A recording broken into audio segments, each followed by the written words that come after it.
Hola, buenas tardes. Me llamo Víctor Noriega. Soy médico especialista en hematología del Complejo Hospitalario Universitario de Coruña. Y la charla que voy a compartir con vosotros está dedicada al trasplante alogénico de progenitores hematopoieticos, lo que comúnmente he llamado trasplante de médula ósea. Decir que es una charla divulgativa, con lo cual me he permitido alguna licencia desde el punto de vista de algún término que probablemente no sea del todo científico, pero quiero que sea lo más comprensible posible para cualquier persona no involucrada en el ámbito sanitario, y luego también para alumnos de instituto con ideas y con, por decir así, inquietudes. Decir que esta charla está grabada hoy es día 26 de abril, sí, 26 de abril de 2020. Estamos en pleno confinamiento, aunque parece que empezamos a ver un poco la luz al final del túnel, pero bueno, aún queda recorrido. Bueno, sin más, vamos a empezar. Aunque voy a intentar hablar un poco de lo que es un trasplante, me voy a centrar en lo que es la búsqueda de un donante, quién lo necesita, cuántos donantes hay, cómo se llega a encontrar un donante para un paciente. Está un poco más enfocada a eso, aunque daré alguna pincelada de otras cosas.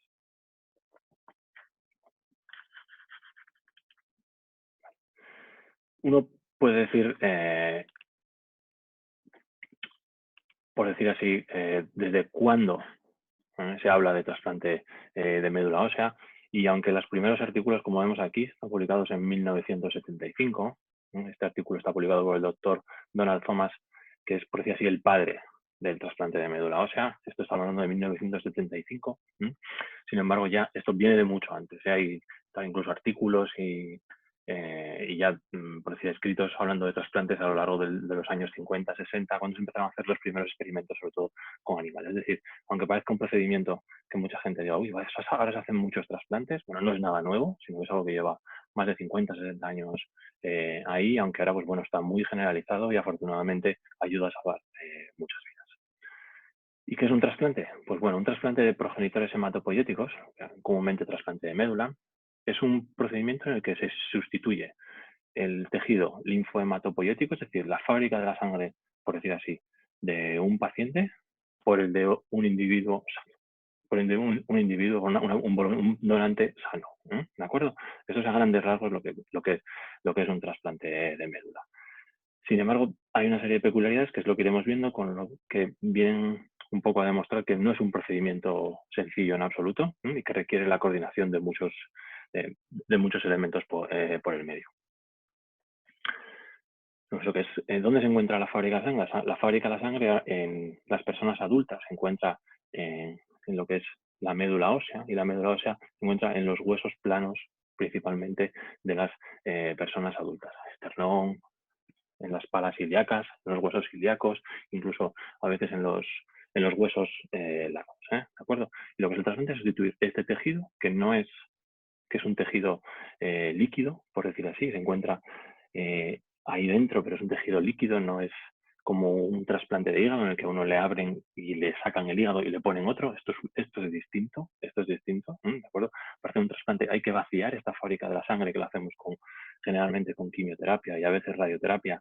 Limpiamos, destruimos toda la fábrica de la sangre para dejar un espacio para que entren nuevas células, ¿de acuerdo? Es decir, no se saca y se pone, sino que solamente hablamos de células y hablamos de un tejido líquido, por decir así. Esa es la peculiaridad que tiene y la diferencia con respecto a otros trasplantes. Y lo que hacemos es, pues eso, intentar sustituir células madre del paciente por las de un donante, de forma que todo lo que crezca nuevo a partir de ahí sea proveniente y provenga del donante y sea sano, y haga toda su acción de generar glóbulos rojos, glóbulos blancos, plaquetas, y todo el sistema inmune sea nuevo, pero sea de un donante sano. ¿Y cuántos trasplantes se hacen? Estos son datos de la ONT, que es la Organización Nacional de Trasplantes de España. Este es el documento del año 2018, en el que vemos que ese año se realizaron en España 3.378 trasplantes de progenitores hematopoyéticos. Esto incluye trasplantes autólogos, que veremos luego en qué consiste, y trasplantes alogénicos. Y si lo comparamos, por ejemplo, con 10 años antes, pues vemos que en el año 2008 se hicieron 2.124 trasplantes. Es decir, es un procedimiento que cada vez se va utilizando más, ya que eso significa que cada vez hay más pacientes que se benefician de él. Antes había una serie de límites, eran pacientes en los que no el riesgo y las complicaciones derivadas de este tratamiento pues era muy alto, entonces no se le sometía a estos tratamientos, por decir así, pero cada vez más hay una mejor selección de los donantes, hay más tratamientos, bueno, hay una serie de modificaciones que permiten cada vez que haya más pacientes que puedan recibir un trasplante, para que nos hagamos una idea. Por eso, principalmente el aumento de todo, vemos aquí que en los últimos años ha ido de manera gradual aumentando. Y por comunidades autónomas, pues mira, vemos aquí en el año 2018, 2017, 2016, las diferentes comunidades autónomas. Y por ejemplo, en el caso de Galicia, que es donde yo resido, pues hablamos que si en el 2005 se hicieron un total de 129 trasplantes, en el año 2017 y 2018 se llegó a hacer 213 trasplantes. Vemos que otras comunidades como Madrid, o como Andalucía, o como Cataluña, son comunidades que históricamente reciben pacientes a veces de otras, aparte de que tienen una mayor población, por supuesto, a veces antes recibían muchos pacientes de otras comunidades para hacer trasplantes, de forma que siempre tienen un número mayor que otras comunidades. ¿Y qué tipos de trasplantes existen? Bueno, pues tenemos lo que es y esto voy a mencionarlo porque siempre queda ahí, pero luego no hablaremos más de lo que es el trasplante autólogo, porque el trasplante autólogo es un procedimiento que, aunque se llama trasplante, consiste en administrar a un paciente dosis muy altas de quimioterapia. Estas dosis muy altas de quimioterapia son muy buenas para la enfermedad porque pues, así la van a destruir, pero van a tener una serie de efectos secundarios. Y uno de estos efectos secundarios es que la fábrica de sangre la limpian, la barren. Con lo cual, una vez puesto este tratamiento, que es muy bueno para la enfermedad y necesario para su enfermedad, pues bajan mucho las defensas, bajan los glóbulos rojos, las plaquetas, etcétera, y muchas veces esa fábrica de la sangre queda tan quemada que si no hacemos nada más no se recuperaría. Con el trasplante autólogo, en esto, lo que nos permite es que durante el tratamiento al paciente en algún momento le recogemos células madre, vamos a decir así, células madre de la fábrica de sangre, las recogemos, las guardamos y las congelamos para luego poderle dar esta dosis de quimioterapia muy fuerte, de manera que una vez que se la demos, y una vez que está dada, le volvemos a poner esas células que teníamos congeladas y así la fábrica de la sangre se vuelve a recuperar por sí sola en un periodo que suele ser alrededor de 2 semanas, entre 10 y 14 días. ¿De acuerdo? ¿Vale? O sea que el trasplante autólogo, aunque es un trasplante, no deja de ser un procedimiento en el que, por decir así, nos permite dar dosis de quimioterapia más altas de lo normal. Y de lo que vamos a hablar y del resto de la charla será de lo que es el trasplante alogénico, que en este, al revés del otro trasplante, lo que se infunde, lo que se transfunde al paciente son células madre, por decir así, de un donante sano.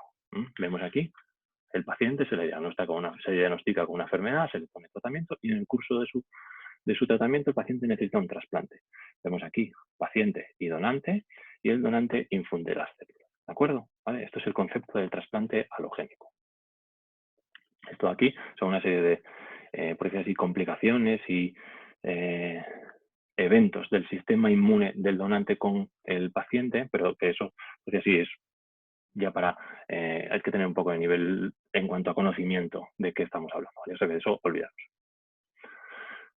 ¿Qué tipos de donantes tenemos aquí? Pues bueno, principalmente donante familiar, donante voluntario, no familiar, es el que todos hemos oído hablar de los registros de donantes voluntarios, es decir, se ha diagnosticado un paciente y se necesita un donante. Bueno, pues todo el mundo a registrarse, etcétera. Esos son los donantes voluntarios no familiares. Y luego un tercer tipo de donantes que es la sangre de corazón umbilical, que ya hablaremos después.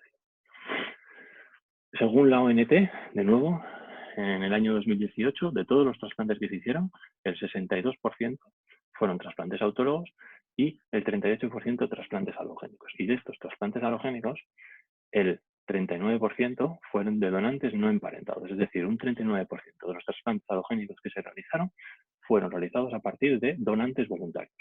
Vemos aquí 499.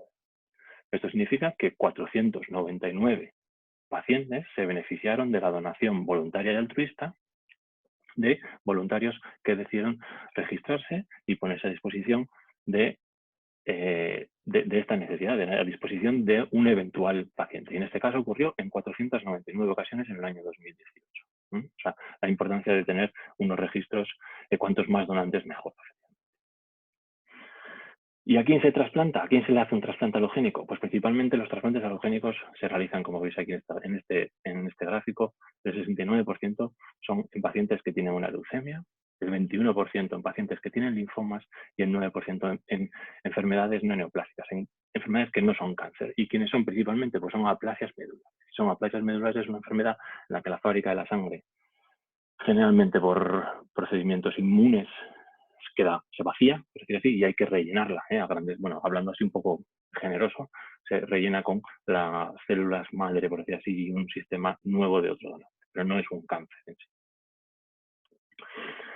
Vamos ahora a poner un ejemplo para ver cómo llevamos a un paciente a un trasplante alogénico. El paciente se diagnostica con una leucemia o con un linfoma, y durante su manejo, pues el paciente requiere un tratamiento y además porque es una enfermedad agresiva, porque sabemos que por determinadas características tiene mucho riesgo de que solo con el tratamiento de quimioterapia el paciente va a recaer, o tiene altas probabilidades de recaer, o porque el paciente ya ha recaído, y si ha recaído el pronóstico de que vuelva a recaer es muy alto solamente con quimioterapia, es decir, un paciente requiere un trasplante alógeno.